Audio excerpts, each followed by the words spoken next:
गांव की जिठानी। शांति अपने दो बेटों अर्नव और आरुष के साथ शांति से जीवन बिता रही थी। लेकिन शांति के पति सोहन से उसकी कभी कभार थोड़ी अनबन हो जाती थी। एक दिन शांति रोज की तरह सुबह का खाना बना रही थी, तभी दरवाजे की घंटी बजी। घंटी की आवाज सुनकर वो दरवाजे की ओर जाते हुए कहती है, अरे आती हूँ, कौन है? सब्र करो। शांति दरवाजा खोलती है तो देखती है कि उसके जेठ मोहनदास सामने खड़े होते हैं। वो सक पकाकर अपना घूंघट करती है और पैर छूकर कहती है, आइए आइए जेठ जी।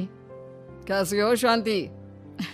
जी मैं तो बिल्कुल ठीक हूँ, सब आपकी मेहरबानी है भाई साहब। शांति और मोहनदास की बातें सुनकर शांति का पति सोहन और उसके दोनों बेटे बाहर आ जाते हैं। अरे भैया राम राम, कैसे हो आप? राम राम भाई। अरे शांति, ऐसे खड़ी खड़ी क्या देख रही हो? चाय कॉफी कुछ लेकर आओ, भैया आए हैं। शांति तेजी से रसोई की ओर आगे बढ़ती हुए कहती है, अरे मेरी माँ, गेट खोलने के चक्कर में मेरे तो चावल ही जल गए। वो दौड़ी दौड़ी रसोई में जाती है और देखती है कि सारे चावल जल गए हैं। वो दोबारा चावल बनाने में लग जाती है। इतने में सोहन आवाज लगाता है, अरे शांति, तुम्हारे चावल का रोना खत्म हो गया हो तो चाय ले आओ। जी लाती हूँ अभी। शांति जल्दी जल्दी चाय बनाती है और मोहनदास को चाय देती है। सब एक दूसरे की खैर खबर पूछते हुए चाय पीते हैं। चाय खत्म होती ही मोहनदास शांति की ओर देखते हुए मजाक में कहते हैं, शांति, अब तुम्हारी चाय में दम नहीं रहा, अब हमें चाय बनाने वाली बदलनी पड़ेगी। ये कैसे मुमकिन होगा जेठ जी? घर और बाहर का सारा काम मुझे ही करना पड़ता है और कभी कभी जल्दी जल्दी के चक्कर में काम बिगड़ जाते हैं, जैसे आज चावल जल गए। अरे इसी का तो हल लेकर आया हूँ। मैंने रिश्ता देखा है अर्नव और आरुष के लिए। दोनों लड़कियाँ बहुत सुंदर और सुशील हैं। अगर आप दोनों इजाज़त दें तो बात करूँ आगे। सोहन और शांति रिश्ते की बात सुनकर कहते हैं, अब ठीक है, बात चलाइए ना भैया, पर पहले लड़की के बारे में कुछ बताइए तो सही। हाँ हाँ भाई साहब, लड़की कैसी है, परिवार कैसा है, कहाँ के रहने वाले हैं? देखो, परिवार तो बहुत अच्छा है, पर वे दोनों लोग बहुत गरीब हैं। दहेज में कुछ मिलेगा नहीं। अरे हमें दहेज में कुछ चाहिए भी नहीं, बस लड़की संस्कारी होनी चाहिए। एक लड़की तो पढ़ी लिखी है और शहर की रहने वाली है, पर दूसरी अपनी गरीबी की वजह से पढ़ न सकी और गांव में रहती है। लेकिन दोनों है बहुत खूबसूरत। अगर तुम सबको देखते ही पसंद ना आ जाए तो मेरा नाम बदल देना। हाँ, पर तो हम आके मूंद कर भरोसा कर सकते हैं भैया। आप आगे बात चलाइए, हम शादी करने को तैयार हैं। कुछ ही दिन में अर्नव और आरुष की शादी हो जाती है। आरुष की शादी अनपढ़ लड़की मंजरी से हो जाती है, जो कि बहुत भोली भी होती है। और अर्नव की शादी पढ़ी लिखी लड़की तनुजा से हो जाती है, जो कि घमंडी और चालू होती है। एक दिन मंजरी घर के काम कर रही थी कि अचानक शांति उसे आवाज लगाती है, बड़ी बहू, ओ बड़ी बहू, मंजरी जल्दी यहाँ आओ। मंजरी जल्दी जल्दी शांति के पास जाती है। बेटा मेरे पैर दबा दे, बहुत दर्द हो रहा है। जी माँ जी, बस बर्तन धोकर आती हूँ। अरे बैठ यहाँ, मेरे पैर में बहुत तेज दर्द हो रहा है। बर्तन छोटी बहू धो लेगी। मंजरी शांति के पैर दबाने लगती है तो शांति तनुजा को आवाज लगाती है, छोटी बहू, ओ छोटी बहू। तनुजा थोड़ी देर से आराम से चलकर आती है। जी माँ जी, आपने बुलाया मुझे? आपको कोई काम था क्या? तू कुछ काम कर रही है या? शांति की बात काटते हुए तनुजा बोलती है, कुछ नहीं माँ, फोन पर अपने घर पर बात कर रही थी। अरे बाद में बात करियो अपने घर वालों से, पहले जाके बर्तन धो ले। तनुजा मुंह बनाते हुए अपनी जिठानी की ओर देखती है और मन ही मन कहती है, ये महारानी वहां बैठी है, ये नहीं कि बर्तन धो ले। मैंने इतनी पढ़ाई बर्तन धोने के लिए की थी क्या? तनुजा दांत पीसकर वहां से चली जाती है। अगले दिन सब दफ्तर चले जाते हैं, तभी डाकिया चिट्ठी लाता है। शांति चिट्ठी लेकर मंजरी से कहती है, बड़ी बहू, जरा छोटी बहू को बुलाना, एक चिट्ठी आई है। मेरी तो आंखें कमजोर है तो मुझसे पढ़ा नहीं जाएगा। मंजरी तनुजा के पास जाकर कहती है, तनुजा, तुम्हें माँ जी बुला रही हैं। मुझ पर हुक्म मत चलाओ, काम बताओ काम। अरे मैंने तुम पर कहाँ हुक्म चलाया, और हुक्म चला भी दूंगी तो क्या हुआ? तुम तो मेरी छोटी बहन की तरह हो ना। तुम जैसी अनपढ़, जाहिल और गांव की गवार मेरी बहन नहीं हो सकती। बेचारी मंजरी तनुजा की बात सुनकर अपना सा मुंह लेकर रह गई। कोई चिट्ठी आई है, माँ जी तुमसे पढ़वाना चाहती है, बस इसलिए बुला रही हैं। मुंह टेढ़ा करके तनुजा मंजरी का मजाक बनाती हुए कहती है, अनपढ़ कहीं की। तनुजा का ऐसा बर्ताव देखकर बड़ी बहू बहुत दुखी होती है। तनुजा को अपनी पढ़ाई का घमंड इतना हो गया कि अब वो घर के कोई काम नहीं करती और अपनी जेठानी का मजाक बनाती रहती।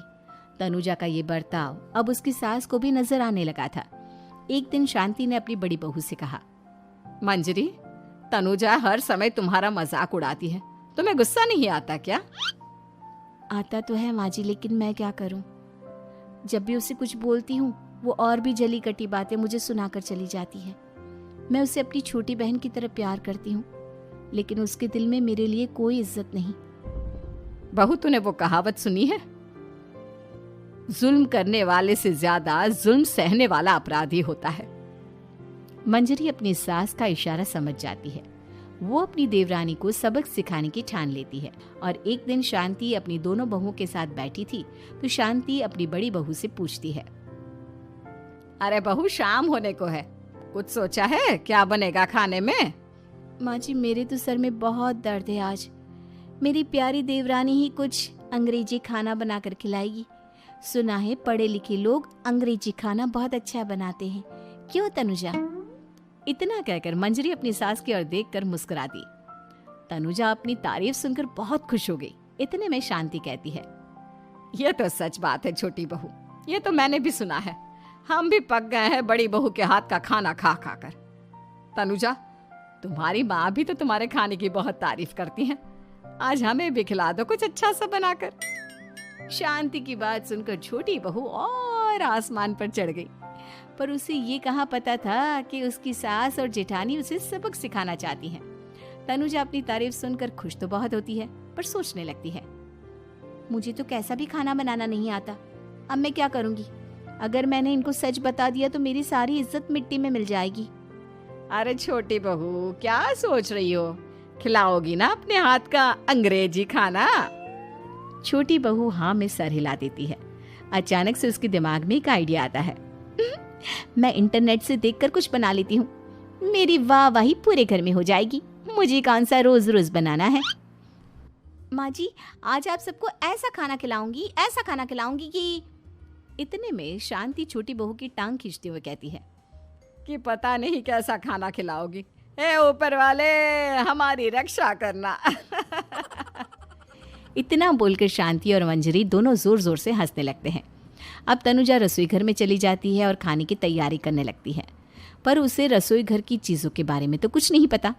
जैसे तैसे सारी चीज़ें निकालती है और इंटरनेट पर देखकर खाना बनाती है। कुछ ही देर में सब लोग घर आ जाते हैं। अरे सुनते हो, आज का खाना हमारी छोटी बहू बना रही है। अरे वाह, आज तो फिर कुछ अंग्रेजी खाना खाने को मिलेगा। कुछ ही देर में खाना बन जाता है तो छोटी बहू सबका खाना लगा देती है। इतने में बड़ी बहू कहती है, क्या बात है देवरानी जी, आज तो बहुत अच्छी खुशबू आ रही है। ये बात तो सही कही बड़ी बहू तूने, खुशबू तो अच्छी है। ऐसी खुशबू तो मेरे खाने में भी नहीं आती। सब मिलकर छोटी बहू की बहुत तारीफ करते हैं और छोटी बहू 7वें आसमान पर बैठ जाती है। अब सभी खाना खाते हैं। जल्दी जल्दी दो, अब तो मुंह में पानी आ रहा है। हाँ, मुझसे भी नहीं रुका जा रहा। जैसे ही सोहन एक निवाला खाता है तो उसकी आंखों से पानी आने लगता है। ये देखकर शांति सोहन से पूछती है, क्या हुआ जी, खाना इतना अच्छा बना है कि आंखों से पानी आ गया? सोहन चुप रहता है और धीरे धीरे से खाना शुरू कर देता है। इतने में सोहन छोटी बहू से कहता है, बेटी तुम भी तो खाओ, तुम क्यों रुकी हो? खाना सच में बहुत अच्छा है। ये कहकर सोहन जोर से हंस देता है। फिर सब खाना खाने लगते हैं, लेकिन खाने में नमक और मिर्च तेज हो गई थी। तनुजा से कोई कुछ नहीं बोलता, बल्कि उसे भी खाने को कहते हैं। जैसे ही छोटी बहू खाना खाती है वो पानी पानी कहकर चिल्लाती है, पानी, इसमें तो पानी। ये खाना तो सच में इतना अच्छा बना है कि हमारे साथ साथ देवरानी जी भी इसके स्वाद को कभी नहीं भूल पाएंगी। सही कहा बहू। तनुजा को अपनी गलती का एहसास हुआ और उसने अपनी सास से कहा, माँ जी ये मेरी गलती नहीं है, इंटरनेट पर दिखाया था कि 4 चम्मच नमक और मिर्च डालने हैं। अब मंजरी को भी मौका मिल गया और उसने तनुजा पर तंज कसा। नाच न जाने आंगन टेढ़ा, हर जगह अपनी पढ़ाई दिखाती हो, दूसरों का मजाक उड़ाती हो। अब पता चला ना, हर चीज़ में पढ़ाई काम नहीं आती। और तुम तो शहर में रही हो, तुम्हें तो मुझसे भी अच्छा खाना बनाना आना चाहिए ना। बेटा, अगर तूने ठीक से सब सीखा होता तो आज तुझे शर्मिंदा नहीं होना पड़ता। बात शहर या गांव की नहीं होती।